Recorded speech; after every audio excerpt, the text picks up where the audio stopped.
Я приветствую вас, дорогие друзья, уважаемые гости и подписчики моего канала. Александр Лазарев, политолог на связи. Александр, приветствую вас. Здравствуйте.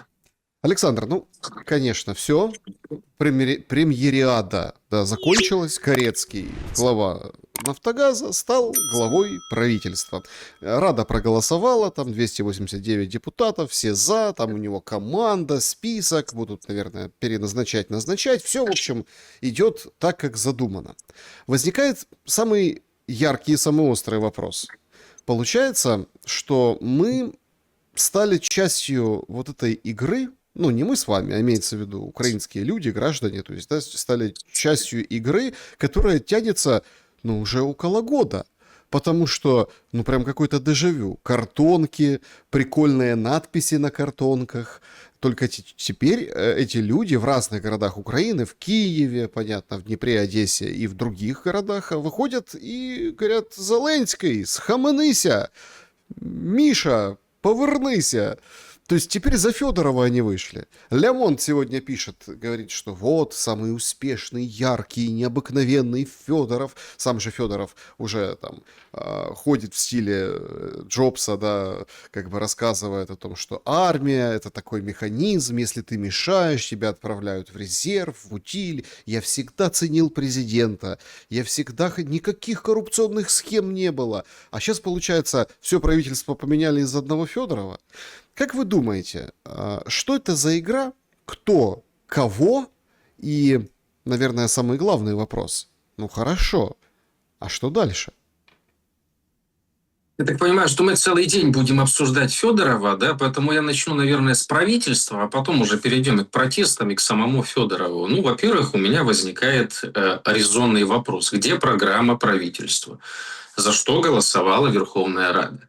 Программа правительства – это не хотелка, да, там, будущего там, кандидата или действующего кандидата в премьеры или там, парламент. Это закон. По закону Кабмин, за которого должны голосовать, должен предоставить свою программу.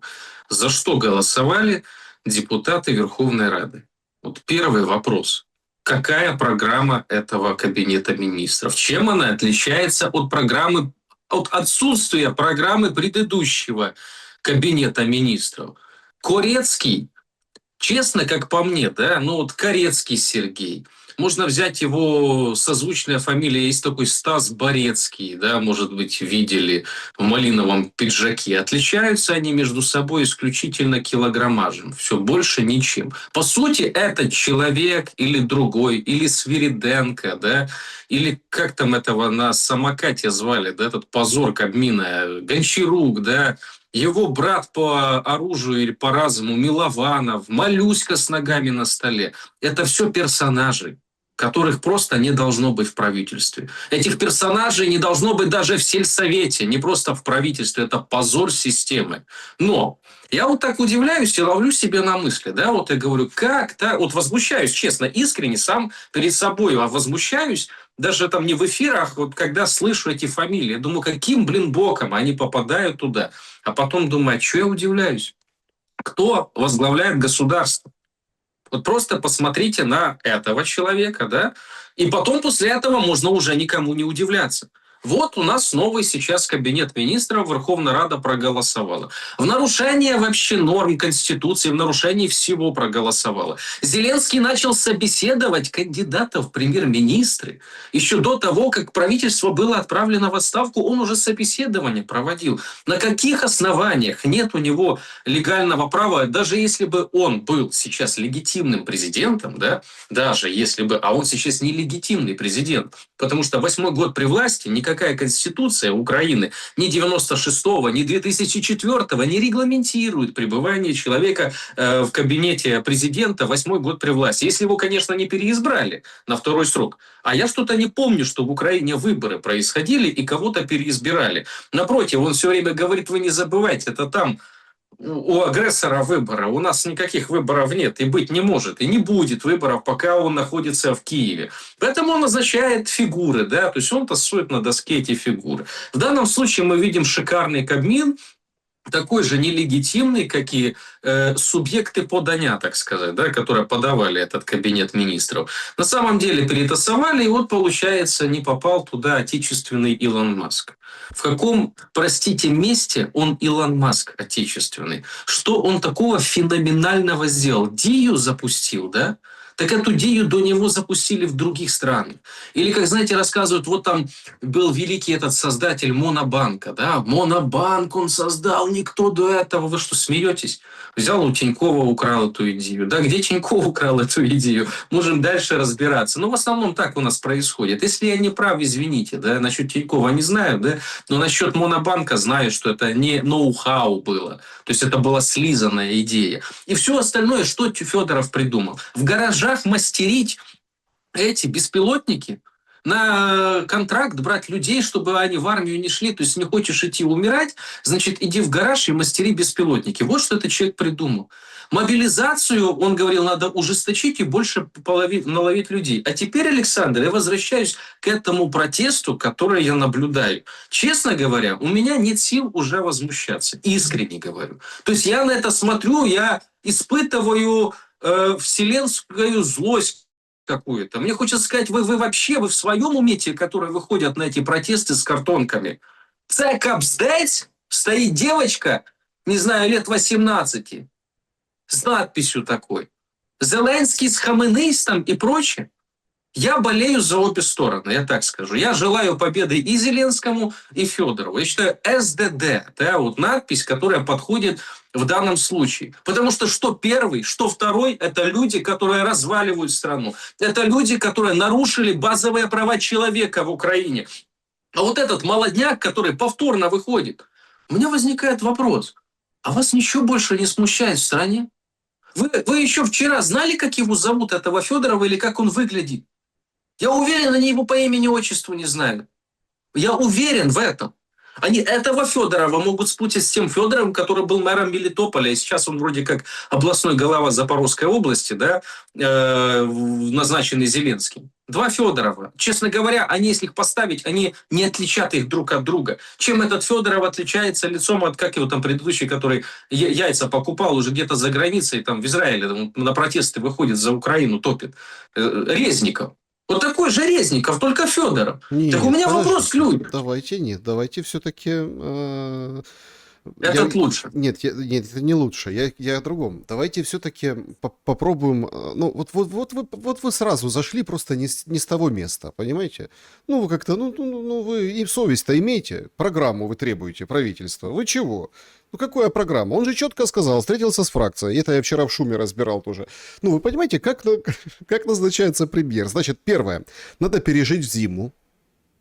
Второе. Надо Министерству обороны уделять внимание. Ну, война. Короче, зима, война и психическое и ментальное здоровье украинцев. Это все. Вот он же вчера встречался там утром, потом вечером, да, и вот это вот вчера тоже в прямом эфире я правда искал там по заявлениям депутатов. А что же, ну вот правда, что он предлагает? Его разобрали по косточкам, он бывший телохранитель, потом с Коломойским там Вась, вот это все Миндича человек, его поставили делить активы Коломойского, которые отжали, все это кофе. Ну, Вогом, заправками руководил, да, кофе там вкусный был, появился при нем. Потом он отдельную, как бы, ну, вот, дистрибьюторскую сеть кофе открыл. Ну, успешный человек, понимаете. Потом вот делил наследство Коломойского, нефтегазом руководил, понимаете. Ну, как бы все уже разобрано, все понятно. Но с этими 3 пунктами зима, война и дурка, которая окутала народ, понимаете? Ну, только такого надо премьер-министра выбирать. И вот вы вот с этого зашли, и начинается, ну, определенная, знаете, какая-то такая... А тут у нас борьба идет. Борьба не шуточная, Александр. С вашего позволения, 2 фрагмента. 2. Это вот сейчас, как бы, в момент нашего разговора. Сейчас посмотрим, кто там что контр заявит. Может быть, зрители уже будут слышать какие-то другие заявления. То есть Федоров уходит, давайте тоже, не так, как Резников. Федоров уходит не так, как Умеров. Федоров уходит не так, как Шмыгаль. Федоров прям уходит. Он выходит и делает ряд заявлений. Буквально 2. Внимание. Насправді, коли президент сказав, що не планує змінювати Сирського, це його рішення як верховного головнокомандувача. І я з цим рішенням повністю погодився і сказав, значить, я буду вчитися працювати з ним, тому що все-таки наш клієнт український народ, а не якась інша, а не хтось інший. І тому приходиться працювати. Але ми стикнулися з тим, що всі ініціативи, які ми пропонуємо, вони почали блокуватися. І Сирський, враховуючи всі проблеми, які ми сьогодні говорили, не готовий особисто в очі відкрито говорити про проблеми. Він готовий ходити особисто на зустрічі, плести інтриги, думати, що хтось замовив в медіа якусь кампанію, а не проблема в тому в діях, які відбуваються. І це призвело до того, що по факту він поставив ультиматум, як ми з вами знаємо. І замість того, щоб придумати, як асиметрично перемогти Росію, в чому задача главкома, він придумав, як розколоти країну, де ми сьогодні з вами знаходимося. А это заявление уже попахивает переворотом. Говорит, Сырский плетет интриги вместо того, чтобы асимметрично победить агрессора. Я говорю Зеленскому, ну, как бы, окей, ты не хочешь его менять, я буду работать с тем, что есть, но зашло слишком далеко. У нас, оказывается, ну вот все, помните, Ермак, да, Ермак плел там паутины. Не, Сырский раскалывает страну и плетет интриги. Ну а чтобы так вообще программненько закрепить, то вот что говорит Федоров конкретно. Які рішення тоді були запропоновані? Це кардинальні кадрові рішення. Це зміна і главкома, і зміна начальника Генерального штабу. Я сьогодні обіцяв, що нам потрібно поговорити як з дорослими людьми. Насправді, у нас немає іншого виходу, якщо ми хочемо перемогти ворога асиметрично, з мінімальними втратами, де сильні лідери-командири будуть розвиватися, а їх не будуть придушувати, не будуть списувати, відправляти догани, подавлювати і так далі. Сучасна організація, побудована на технологіях, потребує лідерства в управлінні. Це багато сенсорів, це робота з айтішниками, це робота з розумними людьми, це залучення їх без ресурсів і без великих заробітних плат. І це взагалі інший менеджмент, який повинен. То есть, надо менять начальника генштаба, надо менять главкома, надо, чтобы вот этих командиров талантливых, да, не душили всякими выговорами и всякой этой всей историей. Нужно за минимум средств, это он неоднократно подчеркивал, мне ничего нового не дали, это все исключительно из аудита, за минимальные деньги наносить максимальный ущерб, а этого система ВСУ не хочет. То есть Федоров сейчас опирается не только на, ну, скажем так, ну, давайте так, на средний класс украинской армии, ВСУ. Если так подойти к вот этим двум заявлениям, да, по поводу интриг Сырского и вот этому, скажем так, его видению, да, как это воюется, то у нас следующим шагом, политическим, я ни к чему не призываю, должен быть путч. Вот я в этих заявлениях, которые я вам продемонстрировал... И вновь желательно, да? Ну, то есть это путч Федорова, следующий шаг. Потому что он же выходит и говорит, смотрите, у меня не крадут, у меня нет, у меня минимальные деньги, максимальный ущерб. Смотри, Европа за нас, люди с картонками выходят. Сырский плетет интриги, его надо менять, генштаб надо менять, нужно технологии, хай-тек, нужны какие-то продвинутые молодые, такие с горящими глазами, свежим взглядом на войну люди, и надо вообще менять правила этой войны. А вот смотри, какой совок сейчас с интригами еще плетет Сырский. Это прям очень интересный политический момент, который я хочу обсудить, потому что, как ни крути, Зеленский-то пошел на то, что он пошел. Хотя я вчера подчеркивал, позавчера, они кореша с Федоровым. Они прям ниточка с иголочкой. Соответственно, здесь есть какой-то другой подтекст этой игры. Единственный подтекст – это бабки, которые не могут поделить все люди, которые стоят за Федоровым, стоят за Зеленским. Да? То есть очень много завязано денег, причем западных денег, европейских и американских, представителей еврочиновников и представителей военно-промышленного комплекса, которые на всем этом хотят зарабатывать. Вы вспомните, недавно был саммит НАТО, на котором 70 миллиардов, если не ошибаюсь, да, долларов или евро утвердили, вот, часть из которых должна пойти на производство вооружений. Теперь давайте просто зададим себе вопрос, а кто должен сидеть на распределении этих денег? И вот, собственно говоря, когда одна группировочка, да, противостоит с другой группировочкой, за освоение средств начинаются подобные качели. Но в сущности для украинского народа, да, для людей это чуждые и враждебные элементы. Будь то Федоров, будь то Зеленский, будь то еще кто-то из из этой тусовки, потому что они в угоду заработка денег, они в угоду накопления капитала своими начальниками, спонсорами, кураторами, как кому больше нравится, партнерами, да, они готовы на кон поставить жизнь украинского народа.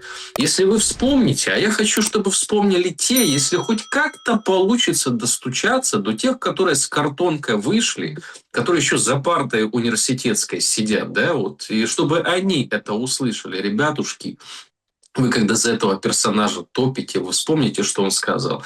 2 миллиона человек нам еще нужно отыскать в стране и мобилизовать. 2 миллиона, которые, говорит, я ставлю перед собой задачу. Это я напоминаю для тех, кто забыл, когда этот человек пришел на должность министра обороны. 2 миллиона отыскать и мобилизовать. Я хочу спросить у тех, которые вышли на этот Майдан. Ну, честно, у меня вопросов к Зеленскому, да, и к Федорову в данном случае нет. Они калиброванные воры.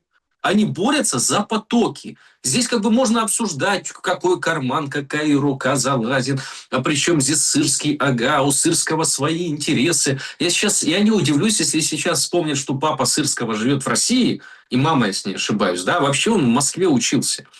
Это что значит? Это значит, что КГБ его завербовали еще в то время.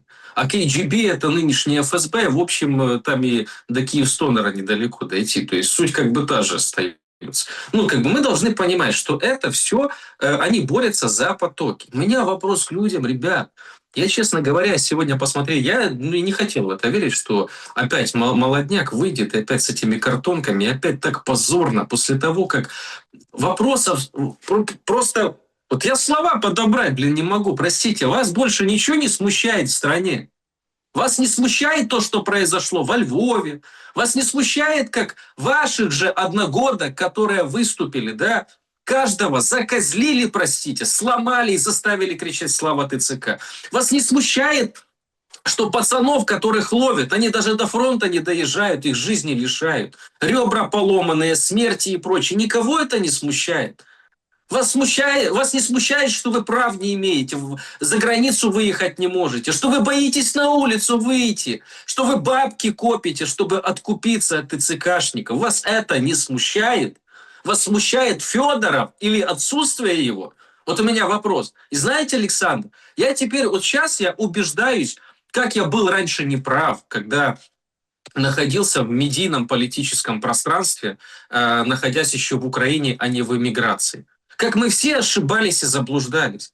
Не к разуму надо было взывать, к эмоциям. Те, которые сейчас изгнали всю оппозицию, уничтожили ее. Тем, которым мы должны сказать «Велике дякую, пане Володимир Олександрович, за эмиграцию». Да, за счастливое детство не получится, оно раньше прошло. За эмиграцию. Вот, большое спасибо. Так вот, они, по сути, были правы, да, в политтехнологическом смысле.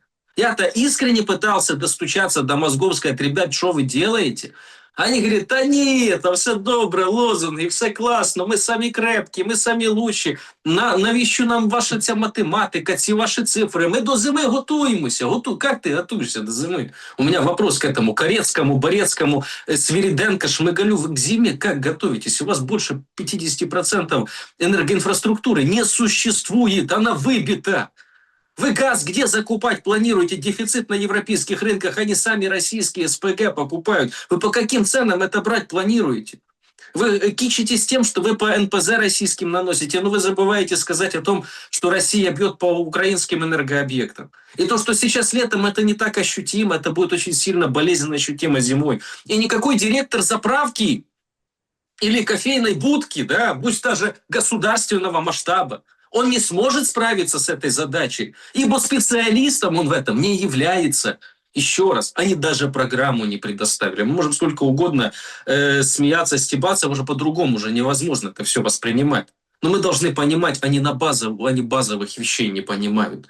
И тот парламент, который сейчас есть, они будут голосовать за что угодно, хоть за черта лысого, когда им скажут с Банковой. Вы же понимаете, что украинский парламент, он не субъектен. Это не отдельная ветвь власти, как по Конституции положено. Система сдерживания противовесов в стране не существует. Где Конституционный суд? Где судебная ветвь власти?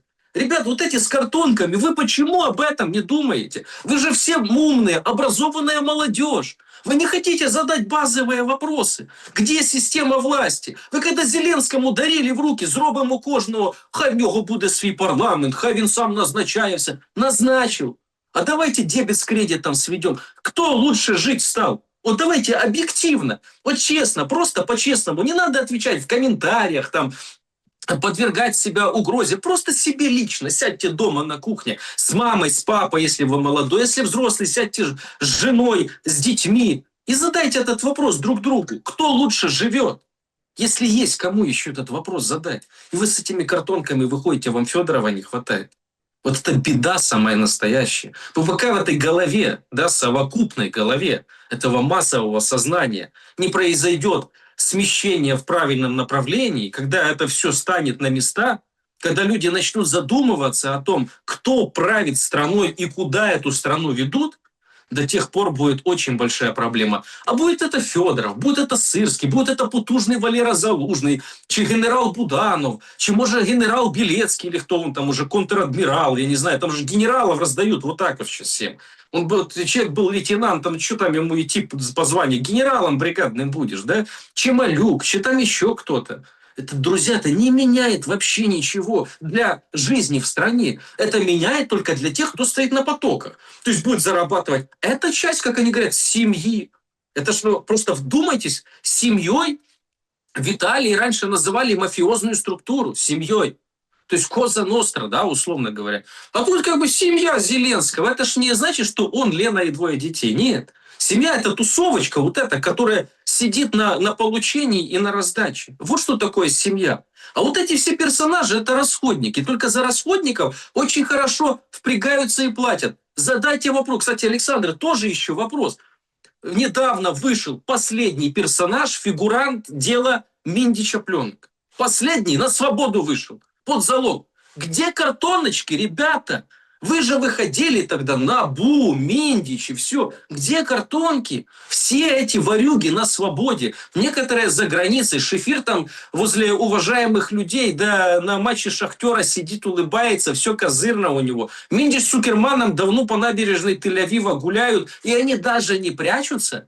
У них там не то, что паспорта прикрытия, они где-то там приныкались. Они сами вызывают, если кто-то думает, что случайно этот человек с УП, не ОП, а УП, да, приехал и случайно там нашел гуляющего Миндича по набережной Тель-Авива, да. Ну так, ребят, мне вам тогда нечего сказать. Это все согласованные вещи. И вот эта случайность, это тоже согласованная история. И Юзика с яичками случайно тоже нашли. То есть эти все ребята работают под определенному плану, а вам показывают, что вы хотите. Вам не нравится красное, так давайте вам белое. Белое не нравится, нате вам зеленое. Какое хотите? Хотите вам крайне радикальный, хотите менее... Ой, хотите пророссийского? Юрий Бойко выступит, вам расскажет, да, ох, какой он там за русский язик буде топити. Він проросійський, але він проросійський правильно, тому що там є неправильно проросійський, а він такий от наш проросійський хлопець, він за русский язик, за русскую мову. Хотите такого? Да, пожалуйста, Порошенко хотите, забирайте. Тимошенко – это цирк. Это, блин, не правительство и не Я с вами управление. согласен. Я с вами согласен. Только смотрите, тут есть, что это цирк, что это шоу, что это очень классный STEM, студенческий театр эстрадных миниатюр из КВН. Но у нас впервые вот этот вопрос от уходящего Федора по состоянию на сегодняшний момент, когда мы с вами говорим, он сообщил о том, что он поговорил по телефону с Зеленским, и у них еще одна встреча ожидается. И сказал, что, в общем, тут ему предложил быть советником, а тут говорит, не буду советником. Вот так вот, знаете, не будет советником Федоров. И сделал очень важное заявление, почему я вот все-таки... Я тоже соглашусь, что это все шоу, но это шоу с очень... такими очень тяжелыми последствиями, потому что помните, вот как только появлялся Comedy Club, он был хорошей альтернативой, ну там, новой, современной, там, КВНу, да? Я сейчас вот на таких примерах хочу это все обсудить. И там в чем прикол этого Comedy Club, что там человек со сцены, комик, как бы общается с залом, шутит над присутствующими гостями, все смеются, и это вот такой интерактив. Но проблема заключается в том, что иногда шутка может как-то так вывернуться и завернуть как бы ситуацию, что ну все, то есть все провал, короче. Ты на грани провала. Вот сейчас, мне кажется, вот эта вся история с вот этими дележкой потоков рынка вооружений очередного миллиарда вчерашнего орденоносицы Ордена Европы Зеленского Урсулы, все сейчас может как бы реально, ну как бы не то что пошатнуться, а рухнуть. Только сегодня, значит, ну, пожалуйста, да, ну, то есть у нас СЗЧшника убили, ну, вот конкретно убили СЗЧшника, он, значит, скажем так, ну, закрылся в доме, его приехал спецназ, так сказать, освобождать, ну, и, в общем, застрелили, он ранил 2 полицейских. Комментарии под этой новостью на официальном ресурсе нацполиции: «Мама, не горюй», говорят, плохо, что не завалил, там тяжело, туда-сюда, то есть вот это вот бедный ушел в СЗЧ, понял, что такое, что это за война, ушел, его там, ну, в общем, подробностей никто не сообщает, вот только вот так вот комментируют люди официальное сообщение. У нас по одной из версий главой Минобороны вместо Федорова будет Мусор, глава МВД. Тот, который рассказывал, что, в общем, полицейские не обучены воевать, они обучены только вот тягать вместе с военкомами, душить женщин, нагибать вот этих подростков, которых вы вспоминали. И в этот момент у нас, как, ну, опять, проходная новость, очередной обмен телами. 501, по-моему, тело на 31 человека. Понятно, в чью пропорцию разница. И параллельно с этим выходит Федоров и делает интереснейшее заявление о том, что полгода он не отвечал на критику по поводу ТЦК и мобилизации. И бросает такой вопрос: а кому подчиняются военкомы? Главкому и генеральному штабу дают ответ на этот вопрос тут же Федоров. Сейчас молодые люди не обсуждают новые контракты, а то, как экс-командир 155-й себя повел, то, как штурмовики с этой скелей, что там происходит. И невозможно решить вопрос мобилизации без нового общественного договора и без реальных изменений в армии. Это я цитирую Федорова. Получается, у нас реально путч. У нас реально, ну, судя по этим заявлениям, у нас реально происходит нечто, что выходит за рамки затянувшегося формата интерактивной шутки и постановки для распила денег. У нас обществу вот этому, которое в комментариях не жалеет ментов и жалеет СЗЧшника, которого при задержании хлопнули, ему бросают реальный вызов. Ему вот эту проблему ТЦК сейчас обернули против самого Зеленского, хозяина ситуации. Подспудно, может быть, это не совсем запланировано по этому сценарию этого цирка. Какие последствия этого могут быть? Ты мне прям напомнил это одну историю, да? Но я думаю, следующим заявлением Федорова должно стать Сырский, где патрон. Мне кажется, что вот он прям проторенной тропой идет. Чем это закончилось, да, в истории, я думаю, все помнят, это было не так уж давно. То есть это первый момент. Второй момент, у него позиция, вы просто заметьте. Царь хороший, бояре плохие, Сырский плохой, там, Генштаб плохой. Кому ТЦК подчиняется? Главнокомандующему, да? А кому главнокомандующий подчиняется, Мир? Вопрос такой. Не Верховному ли главнокомандующему, не Зеленскому? Зеленскому? Ну так, как система власти, вертикаль выстроена. Есть верховный главнокомандующий, не надо забывать. Так и просто аккуратно его отодвинули. Не, он где-то находится в другом месте, он не в теме. Как выступал этот Лубенец, персонаж тоже, еще тот, который как бы омбудсмен в стране, как он рассказывал. Говорит, а Зеленский? Не, Зеленский не в курсе про ТЦК, вообще он не знает. Так Зеленский же сам говорил, что он телеграфом не пользуется. У него телефон есть с интернетом, да? Так что, ты в интернетах не видишь? У тебя подборочка другая, да? подборка, наверное, стоимости квартир в Монако, да, или где ты там смотришь себе, банков во Франции. Такая подборочка. Так вот вопрос, кто за это все ответственен? Конечно же, Зеленский. И, конечно же, все эти персонажи, в том числе Федоров, и в том числе Сырский, и в том числе Генштаб, и в том числе все офицеры, которые эти приказы отдают, и в том числе те персонажи, которые эти офицеры выполняют. Будь то он в полицейской форме, будь то он в форме ТЦК. Потому що он по Конституції України має право відмовитися від этих преступных приказов. Має. Я ж помню когда-то, да, они же сами об этом кричали. Как? Надо отказываться. Если преступные приказы, их выполнять нельзя, надо отказываться. Чего ж не отказываться, ребят? Нормальные приказы на карман, по карману не бьют, наоборот наполняют, да? Так что ж отказываться, если приказы-то хорошие, плюс ты в фаворе, плюс тебе медальку дадут. Кстати, так незаметно тема прошла, что ушла эта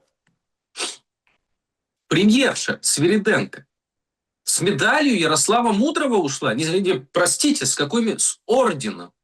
Орденоноска она, да? С орденом. За что орден? За то, что ресурсную сделку подписал? За то, что недра украинские продала? Она, напомню, она ее подписала. За это орден сейчас дает. Браво! То есть браво, страна прекрасна, страна возможностей. То есть ты сбарыжила все, что в украинской земле, потому что землей до этого торганули, да, все, что в земле находится. И после этого, получается, ты получила орден. Ты после этого тюрьму должна получить. Да, ну, вместе со всеми, конечно же. Потому что кто же своего-то не посадит? Нет, своего посадит, отсидит 2 месяца, а потом выйдет. А в зависимости от ранга. Если ты самый, да, в этой тусовочке, системе, то, конечно же, ты отсидишь, как Андрей Ермак отсидел 4 суток, если не ошибаюсь. А самый такой, который на расходник походил, но решили его все-таки спасти, это последний Герман был, да, и то Герман отсидел 2 месяца или 3. Выпустили, все в порядке. Та же история с этими. А то, что вы говорите насчет того, кто может стать министром обороны... Это интрига. Да? А это интрига. Смотрите, они все ушли на какую-то паузу. Сам Федоров говорит, что он говорил с Зеленским, и он надеется, что... Он говорит, мне не нужна должность министра обороны, мне надо победить в войне, а как с сегодняшней конфигурацией побеждать, я не знаю. Но он говорит, что Зеленский слышит людей, и вполне вероятно... Ну, Федоров вот этим всем перформансом и вот этим вывернутым грязным споднем наизнанку, да, он как бы надеется, что Зеленский сдаст назад. И сейчас министра обороны и министра иностранных дел пишут, что немножко подвесили. Ну, может, к вечеру как бы разберутся, мы не знаем. Может, в момент этого видео все-таки будет какой-то. Но вроде как слуги народа говорят, что за министра обороны и министра иностранных дел голосовать сегодня не будут. Надо будет еще дополнительно консультироваться. Якобы вот Клименко из МВД, ну, тоже, видимо, почитал это все кулуарно, и он как бы не согласился. И что делает отдельную честь этому человеку, потому что, ну, то есть сейчас эта должность, это горячее, раскаленное кресло, это электрический стул. Сейчас вот тут надо или кого-то брать, какого-то, я не знаю, полководца какого-то. Федоров вспоминал в своем спиче пламенном Дропатова какого-то. Ну, такого, знаете, ну вот прям военного брать и назначать. Чтобы как бы не было вопросов. Или кого-то, ну, вообще непонятно, что сейчас делать, и вот этот картонный Майдан, он все-таки, как бы глупо он не выглядел, это все равно элемент давления, которого Зеленский побаивается. Поэтому у нас 2 места пока что вроде как остаются на такой паузе, непонятно, кто будет.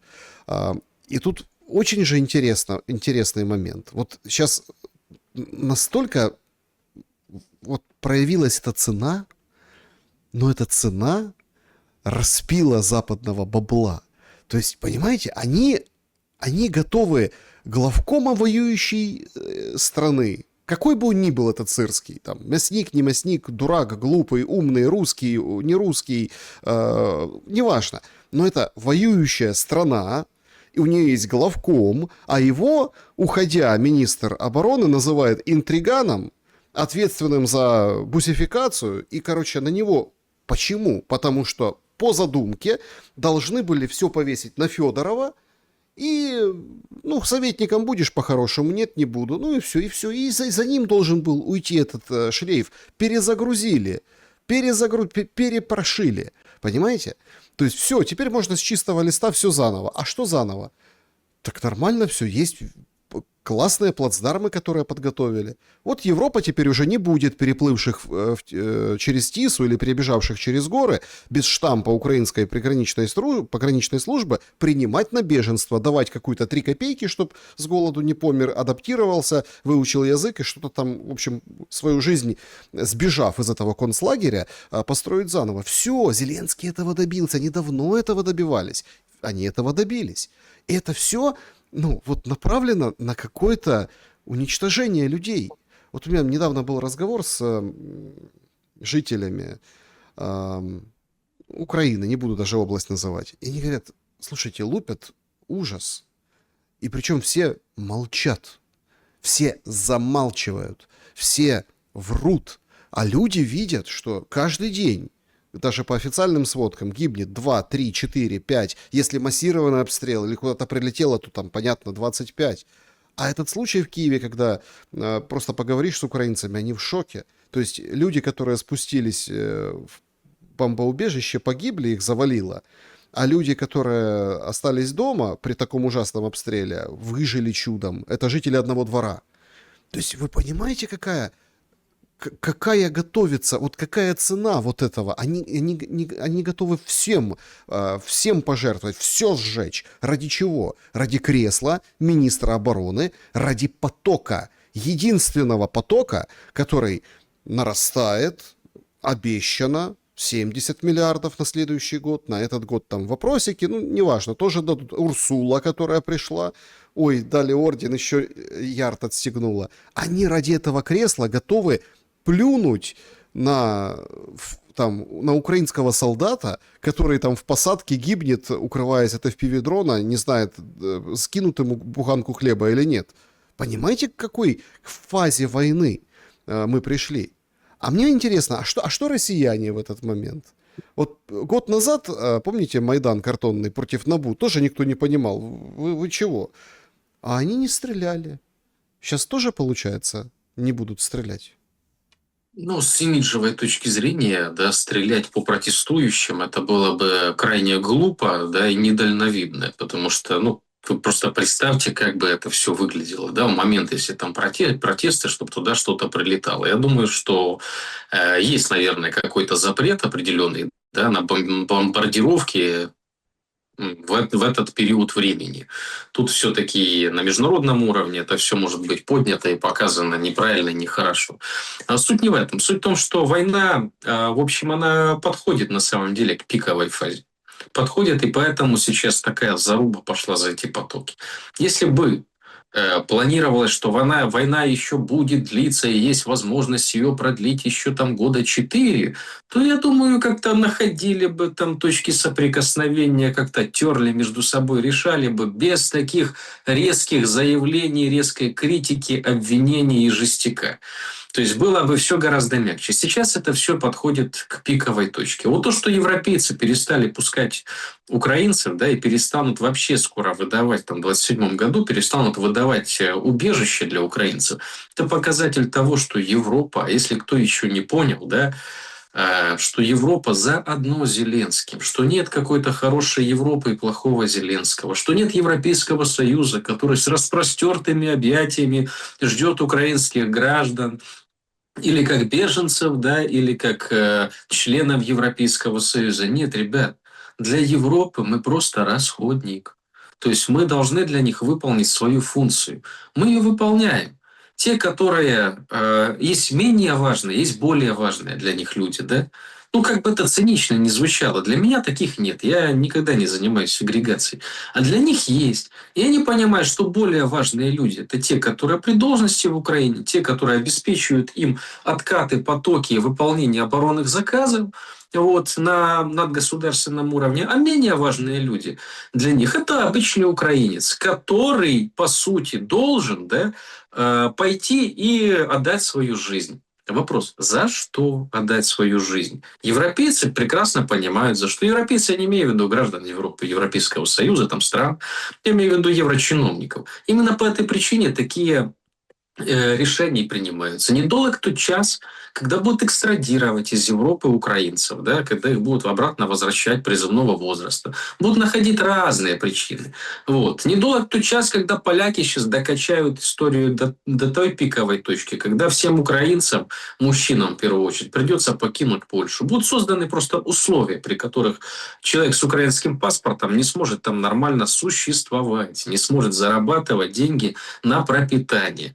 Дальше, почему это пиковая история? Потому что сейчас очень много геополитических вопросов переплетется. И война в Украине доходит до той точки, при которой может быть жесточайшая эскалация. Вы что же, посмотрите на то, что происходит в России, на действия Зеленского, на его расчеты, подсчеты его партнеров, да, на те реакции, которые есть и которые, самое важное, надо смотреть не на то, что есть, а на то, чего нет, на то, что отсутствует, и задавать вопрос, а при каких обстоятельствах оно может отсутствовать. И именно из этого исходят определенные мысли, да, которые говорят о том, что скоро может быть пиковая история. Именно по этой причине. Возможно, это и последний пакет, который им нужно раздеребанить. Поэтому они начали глотки друг другу грызть. Потому что дальше будет очень жестко. А потом все Зеленские и прочие, они могут просто оказаться в совсем других местах. Вот к чему это все идет. Но я хочу просто, чтобы люди это осознали. Вот не надо жить, да, как когда-то Пушкин писал в одном из произведений. Прошло-то столько лет, а некоторые люди, да, они прям подпадают, да. Он говорил: «Паситесь, мирные народы, вас не разбудит честь и клич. Зачем стадам дары свободы, их должно резать или стричь? Наследство вам из рода в роды, ярмо с гремушкой, да бич». Друзья, не надо так жить. Вот не надо, потому что подпадать под эту классификацию нужно как-то осознанно.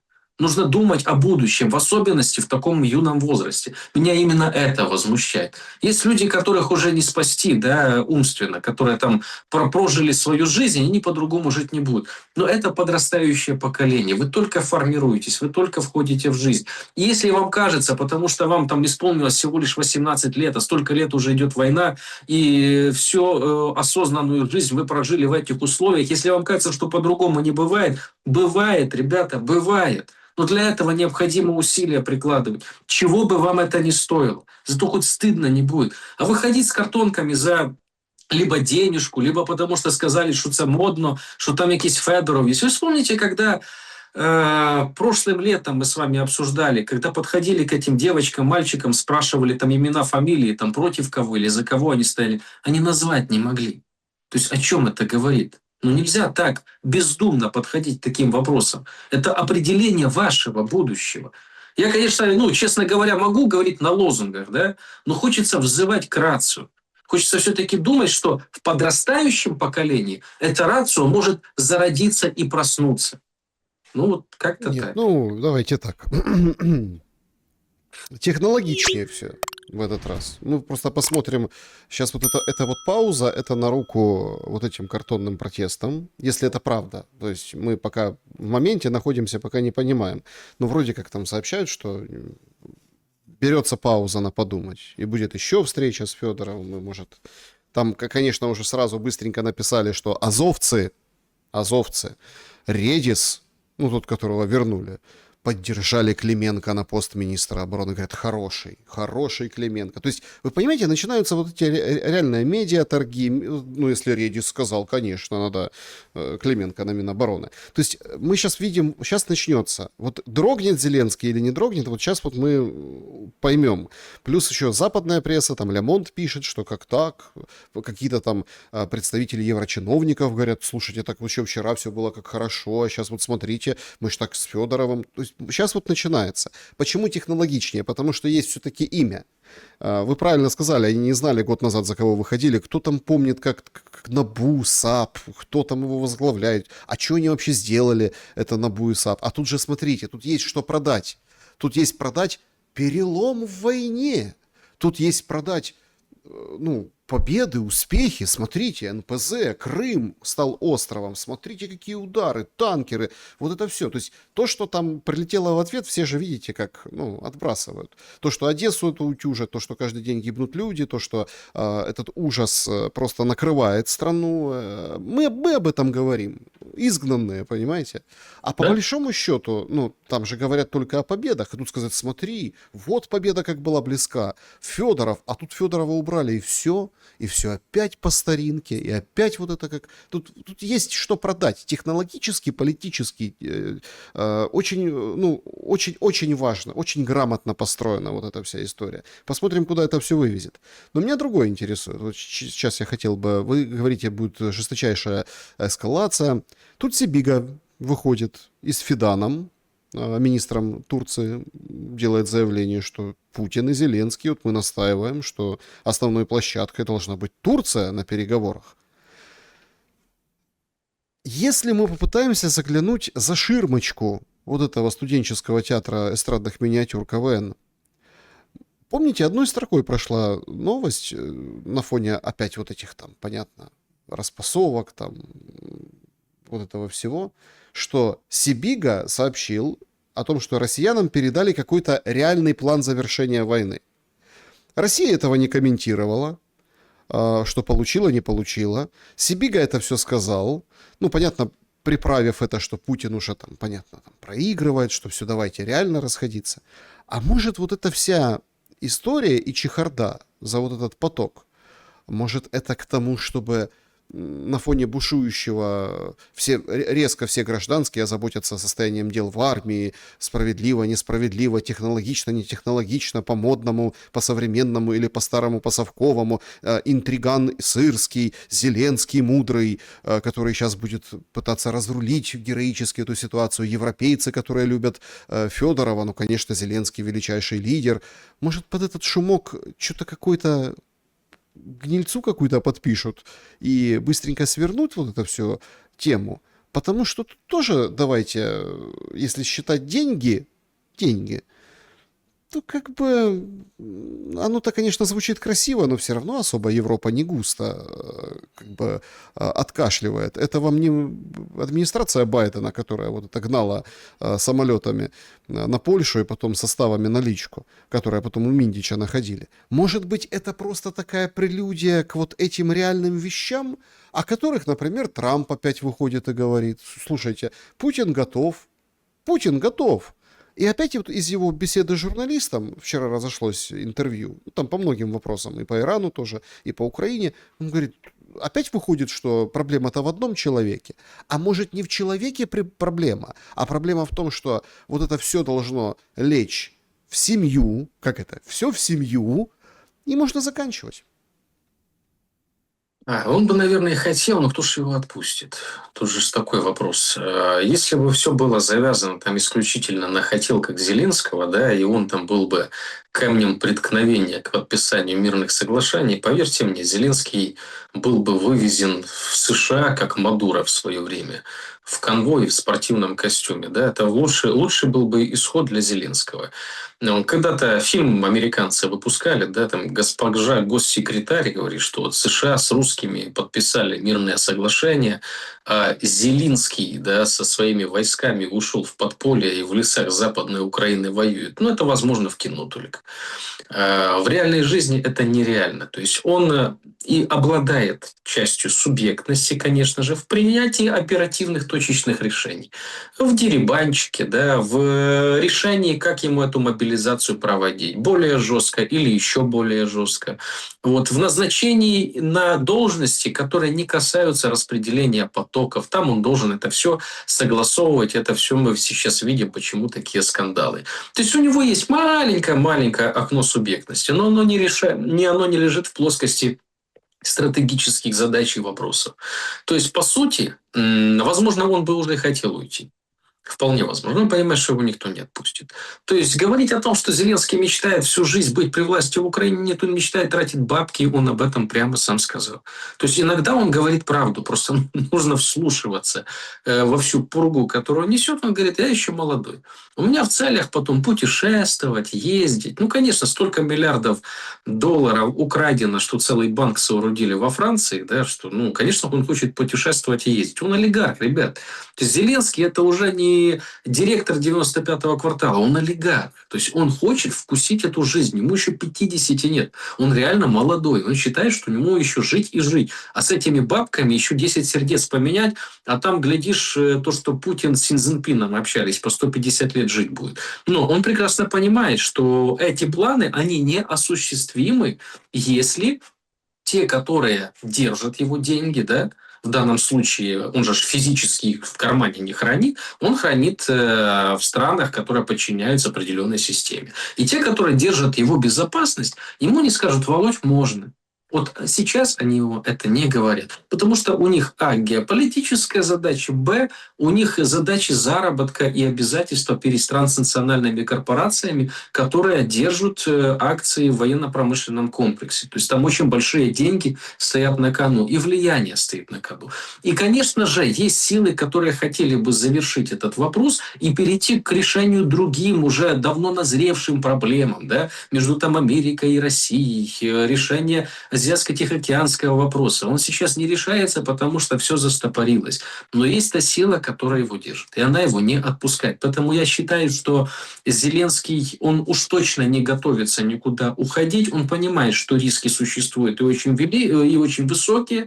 Вот, но, тем не менее, его постоянно пытаются успокоить его курирующие органы. Что касательно Турции и переговорного процесса. Честно, без разницы, где будут происходить переговоры. Будто Стамбул, Женева, Анкара или, не знаю, там Дубай или про еще какие-то места. Лишь бы не Минск и Москва. Да, лишь бы не в Минске и не в Москве, это точно, да. То есть в любом месте будут проходить. Вопрос, о чем разговаривать. То есть Путин согласен говорить, согласен. Зеленский согласен говорить, согласен. А на что они согласны? И тут-то начинается самое интересное, что каждый согласен на то, что не согласен другой. В этом весь смысл, да? И эти все позиции давно озвучены и переданы. Ничего нового не родилось. Это как стратегические вопросы определения будущего государства, конфликтности, неконфликтности, да, блоковости, внеблоковости, так и тактическо-оперативные вопросы, которые касаются армии, касаются территорий, касаются политической системы, структуры власти и прочего.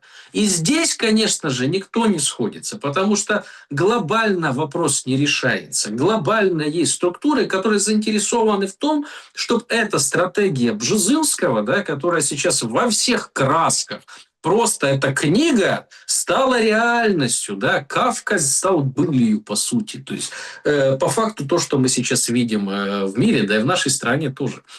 Вот, есть заинтересованы в этом. И пока эти заинтересованные не проиграют, да, в своих стратегических планах другим структурам, кстати, тоже западным, что самое интересное, да, условные глобалисты должны победить условных ультраглобалистов, если выражаться этим языком, вот, то до тех пор этот конфликт будет длиться. И им самое интересное, что этим силам, которые стоят за разжиганием конфликта, им совершенно без разницы, какой ценой он будет происходить, какими потерями и что будет в конечном итоге с территорией нашей страны. Ну, то она и наша страна, на них, им плевать. Для них это поле боя. Вот есть две геополитические силы, да, даже не две, их три, которые на этом поле боя решают свои вопросы. А благодаря, да, недальновидности вот мы имеем сейчас вот такие результаты. В этом вся проблема. А хотелки Зеленского, ну, он может хотеть чего угодно. Решать все равно не он. Ну, чтобы резюмировать нашу сегодняшнюю встречу, вот такая цитата. Кость Бондаренко пишет. «Коротко о событиях в Украине. Мы наблюдаем ожесточенную войну между теми, кто считают, что наживаться на военных заказах имеют право только любители запрещенных психотропных средств, и теми, кто предпочитают нетрадиционные способы удовлетворения половых инстинктов. И одни, и другие имеют высоких покровителей на Западе, в том числе среди кавалеров Ордена Европы». Так что украинские перестановки в правительстве затронули международных торговцев и производителей оружия с триллионными оборотами. Согласны? Кость Петрович умнейший человек, с ним тяжело не согласиться. Я лишь добавлю, что и те, и другие в нормальном обществе просто не рукопожатны. По многим причинам. Особенно те, которые вторые. Хотя первых тоже не записывают в людей, да, с которыми можно иметь какие-то дела, а вторые так вообще. Но, тем не менее, mind to mind. Александр Лазарев был моим собеседником сегодня. Спасибо большое за время и мысли. Спасибо. Друзья, берегите себя. Всем добра и света. Увидимся.